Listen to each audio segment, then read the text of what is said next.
ano na tungkol kay, Yorme, kumusta na?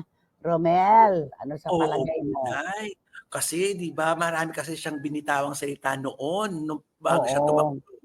Eto mm. yun, eh, bumibuwelta ngayon sa kanya yung mga salitang Bubuelta talaga, oo, mm. tinandaan talaga ng taga Maynila na sinabi niya 'di Totoo, ba pagka kung nung yung sumabak siya sa pagkapresidente 'di ba sabi niya kung hindi oo, daw siya papalarin mm, magre-retiro na lang daw siya at oo.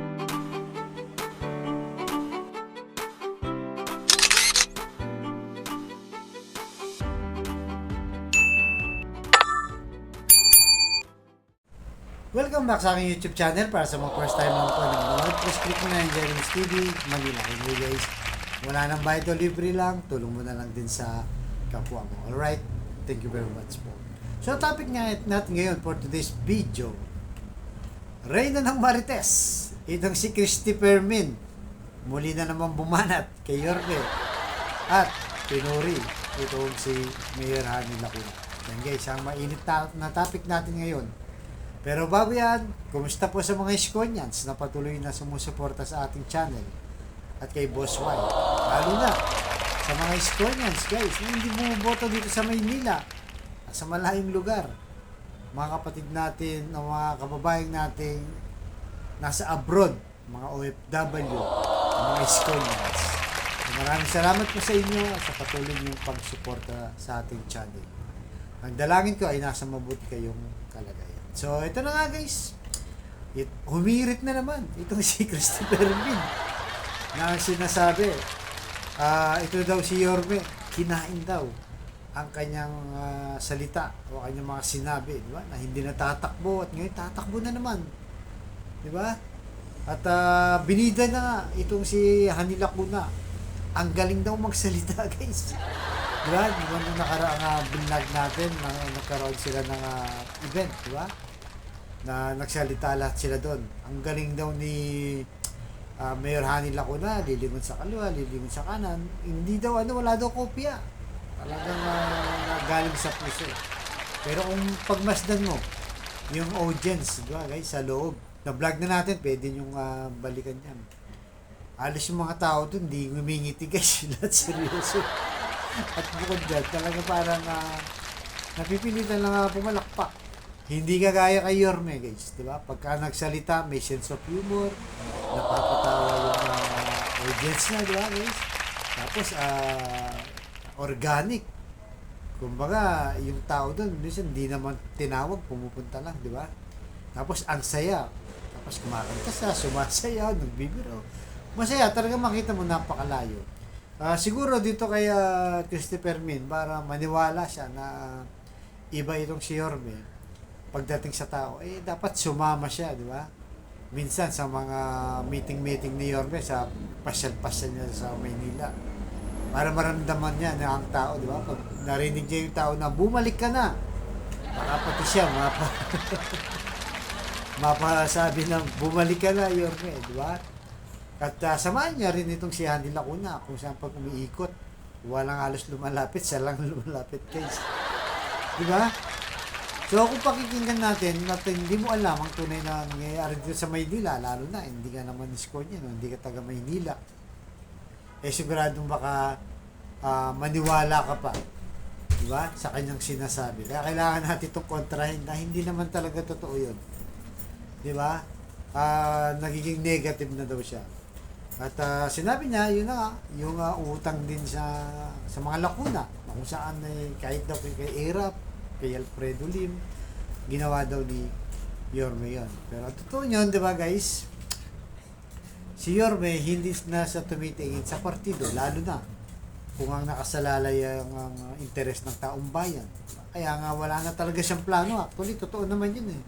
At sabi niya, wala daw isang salita itong si Yorme. May isang salita si Yorme, di ba guys?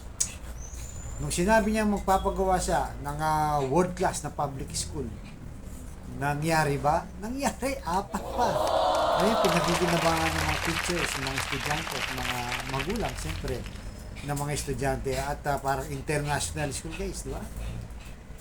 Fully air condition pa. Nakita niyo naman siguro sa mga vlog natin, napakaganda. Ganun din, nung panahon ng pandemic, di ba? Ang ayuda dito sa Maynila, 6 months, nagbigay siya guys. Yung pension, mga senior, yung allowance sa mga estudyante, yung hospital ng Maynila, yun ba, world class, di ba? Napakaganda. Yun na nga lang, sa panahon nyo, wala daw gamot. Dahil yun, sinusupply itong si Mayor Hani Lacunan na kasama, nagre-reklamo ang mga Manileño, di ba? So, marami pa. May mga pabahay pa, di ba? Yung condominium. Ngayon, marami nang nakatira ngayon. Yung Baseco, marami pa. Sana yun ang tignan nitong si Christopher Min, di ba? Kung imbis ng banatan si Yorme, tignan mo na yung mga nagawa. Di ba? Hindi yung puro batikos lang sila. At dapat, di ba, kung si Yorme maraming ginawa, dapat tapatan yan ni Hani Lacuna. Ano ba ang ginawa ni Hani Lacuna sa loob ng 3 taon? Yun ang dapat niya binibida, di ba? Hindi puro kasiraan. Kasi kung magbida-bida ka dapat, meron ka talagang binibida.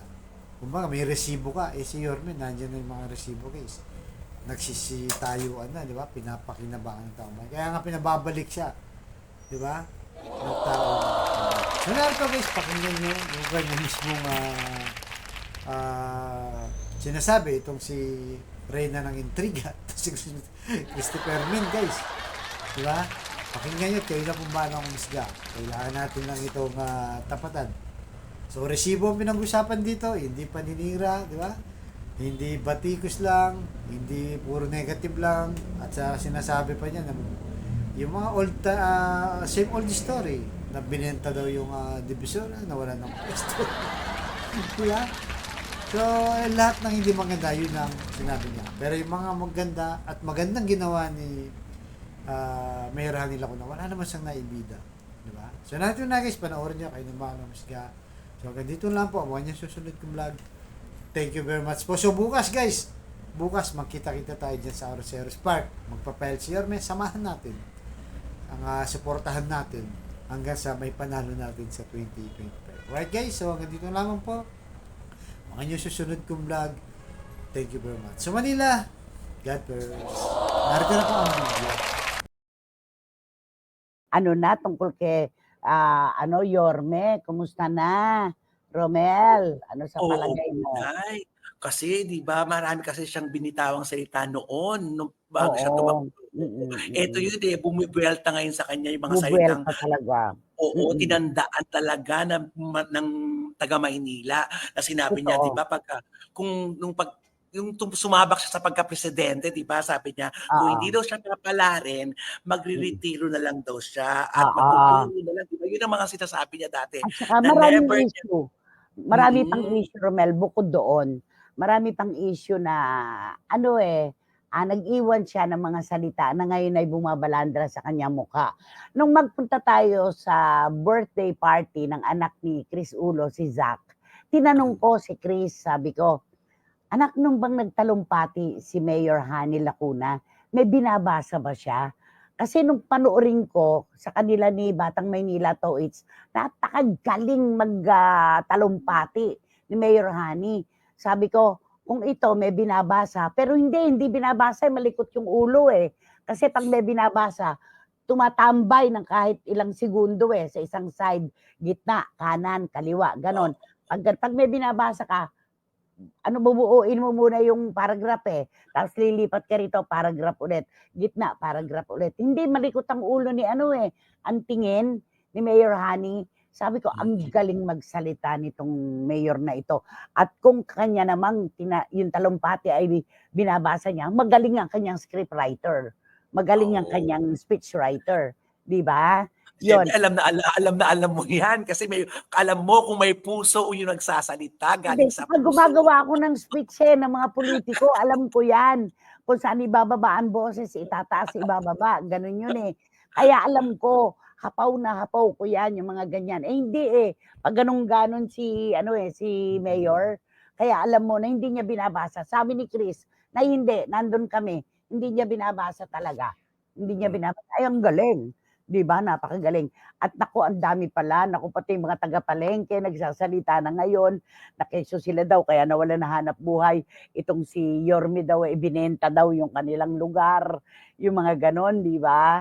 At saka, marami tayong sinasabi na 'pag dumating yung pagkakataon, kakainin pala natin. Gano'n yun, eh, 'di Yun. ba? Babalandra sa mukha natin lalo na kung di natin kinayang panindigan ang ating sinabi. Kasi nung Oo. kumandidato nga siyang presidente, 'di ba sabi niya 'pag siya'y natalo, ba't umaasa ba si Yorme na mananalo siyang presidente noon? Na kapag siya da'y natalo, hindi na raw siya papasok pa sa mundo Oo, ng puro pulitika. politika. Oo, Magre-retiro na bibitirin na lang raw daw siya, siya. magreretiro. Eh, kaso eto, papasok na naman siya. Oo, meron din namang mga gagandang nagawa si Yorme sa Maynila. Lagi Mahusay namang gano'n, eh, din. ika nga, ang tagumpay ay binubuo ng kaliwa at kanan, ng pamumuna at ng papuri. Laging gano'n 'yan.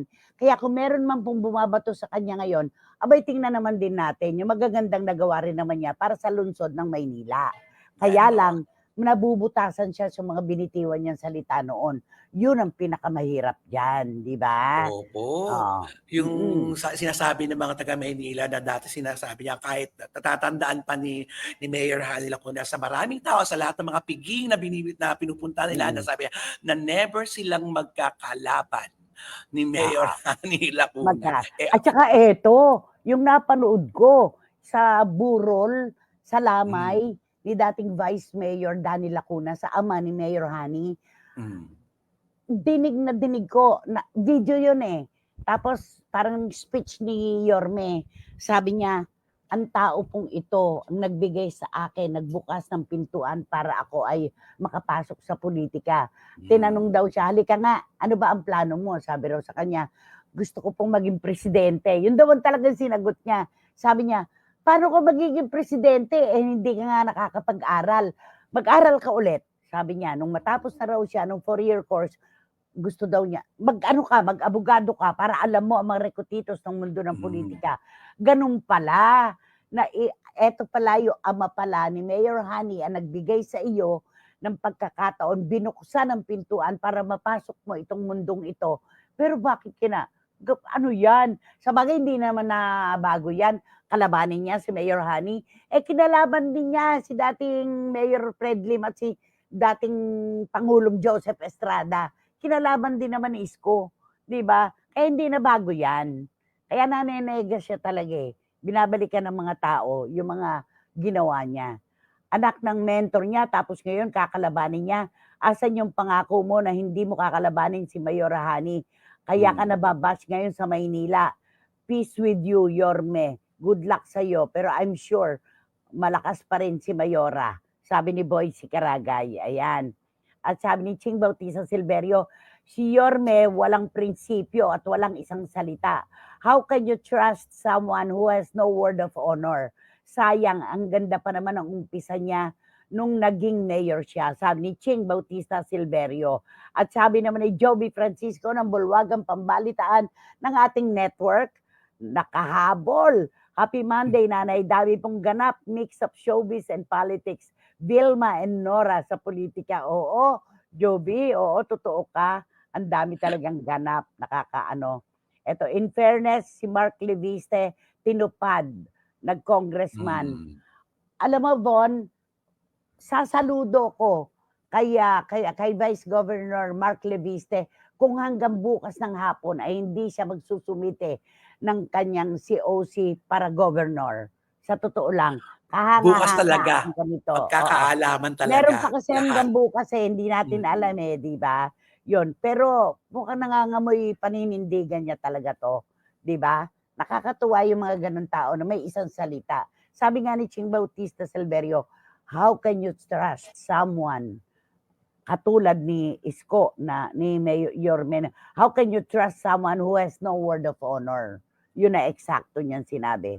Sayang, ang ganda pa naman, eh, para siyang ano, eh, parang lalaking Nora Honor, 'di ba? Na mula sa pamamatsoy.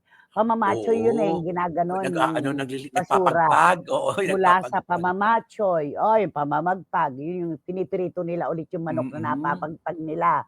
Yun, ang ganda, eh, napakaganda na kapag mapagmalaki na isang bata na nanggaling sa pinakamababang antas ng lipunan kung tawagin nga niya, eto naging mayor. Eh, pero ano, eh, maraming maibabato di ba? Correct. Ang daming ano, lahat kinalaban niya lahat ng kinalaban niya yung anak ni Danny Lacuna, ni Ginoong Danny Lacuna.